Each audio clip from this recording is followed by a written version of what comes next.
Bienvenue dans cette nouvelle édition du Financia, votre rendez-vous économique quotidien. Voici les titres. Alors que l'Afrique du Sud a été frappée par une grave sécheresse, la production d'avocats est à la hausse. 125 000 tonnes de ce fruit devraient être produites par le pays d'ici août 2018. Le gouvernement kényan est en passe d'abroger la loi sur le plafonnement des taux d'intérêt, une mesure qui, du moins les autorités l'espèrent, va favoriser l'accroissement des prêts bancaires dans le secteur commercial, particulièrement affecté par cette loi. Et puis en fin d'édition, nous ferons un point sur l'évolution des marchés boursiers du continent.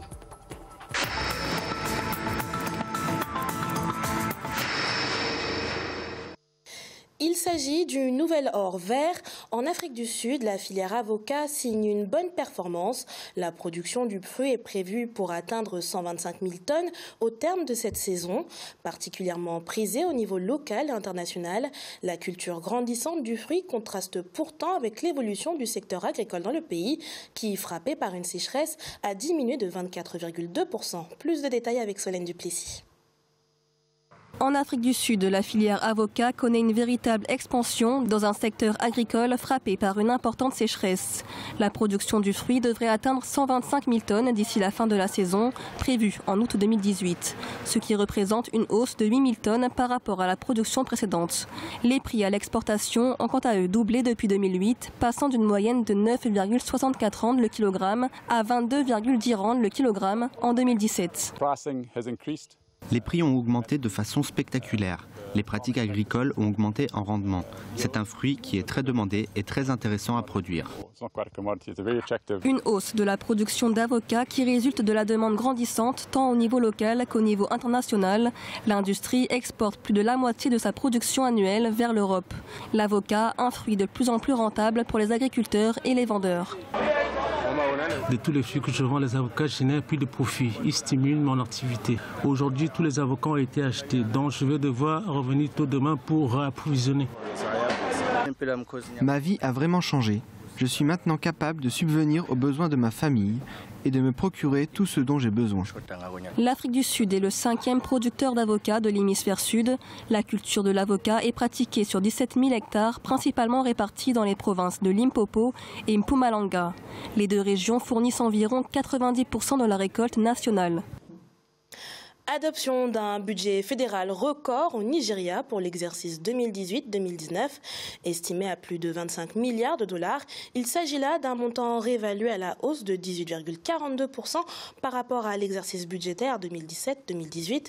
Infrastructures routières, santé, logement et création d'emplois, autant de secteurs auxquels le budget doit s'attaquer dans le but de consolider les réalisations des budgets précédents et faciliter la reprise économique du pays. En vue de stimuler l'économie du pays au Kenya, les autorités envisagent le retrait du plafonnement des emprunts. Il faut dire que le pays fait face au ralentissement des activités du secteur privé.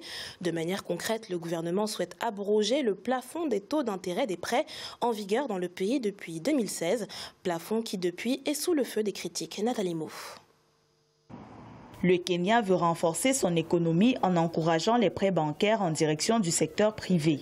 Pour cette raison, le secrétaire du Trésor, Henry Rotich, envisage l'abrogation du plafonnement des prêts publics entrant en vigueur en 2016. Une loi qui a fait passer les taux d'intérêt bancaires de 13% à plus de 20% pour les entreprises. Malgré un impact positif sur les obligations de l'État, le secteur privé, lui, a ralenti de 2,8% en février. Nous trouvons plus d'intérêt à accorder ou à octroyer des crédits. Les banques commerciales et les autres prêteurs n'ont plus octroyé suffisamment de crédits au secteur privé de manière globale. Le retrait de la limite des prêts publics va permettre aux banques de renouer avec les investissements à risque auprès des PME locales. Les observateurs prévoient toutefois une hausse des coûts de refinancement de la dette intérieure du pays consécutivement à l'application de la nouvelle règle. Nous coûteront beaucoup plus cher que par le passé du fait de la raréfaction des crédits octroyés au secteur privé. Au Kenya, les emprunts intérieurs ont atteint 300,4 milliards de shillings pour l'exercice en cours. Par ailleurs, la dette publique est stable à environ 5 milliards de shillings. Baisse des tarifs des télécoms au Zimbabwe. À compter du 1er juillet 2018, le coût des paiements électroniques et d'interconnexion nationale seront scindés en deux, soit respectivement 5 cents et 2 cents par minute. Les frais d'accès aux données seront également impactés par cette mesure qui entre dans le cadre des efforts poursuivis par le gouvernement en vue de protéger les consommateurs des frais élevés, mais aussi à assurer la compétitivité du pays sur le marché des investissements. Rappelons que le Zimbabwe pratique les frais de télécommunication les plus élevés d'Afrique australe. L'Algérie poursuit ses efforts pour l'équilibre de sa balance commerciale. Sur les 5 premiers mois de 2018, le déficit a reculé de 63,7% pour s'établir à 1,718 milliards de dollars contre 4,734 milliards de dollars à la même période en 2017. Une performance qui est à corréler à la hausse des exportations qui ont atteint 17,691 milliards de dollars, mais aussi au raffermissement des prix du pétrole conjugué à la politique de réduction des importations adoptée depuis le début de l'année 2017 par le gouvernement algérien. Il est à présent l'heure de faire un point sur l'évolution des marchés boursiers africains. En Afrique australe et dans l'océan Indien, l'indice All Share de Johannesburg était en baisse de 0,73%, l'indice de Nairobi reculait de 0,25%, les marchés boursiers mauriciens diminuaient de 0,03% et l'indice de Gaborone régressait de 0,05%. En Afrique de l'Ouest et centrale, l'indice nigérian enregistrait une baisse de 0,26%, la BRVM d'Abidjan s'est contractée de 1,62% et quant à la bourse du Ghana, elle reculait de 1,06%. Enfin, en Afrique du Nord, l'indice tunisien remontait de 1,41%, l'indice égyptien gagnait 2,18% et quant au Moroccan All Share, il perdait 0,34%.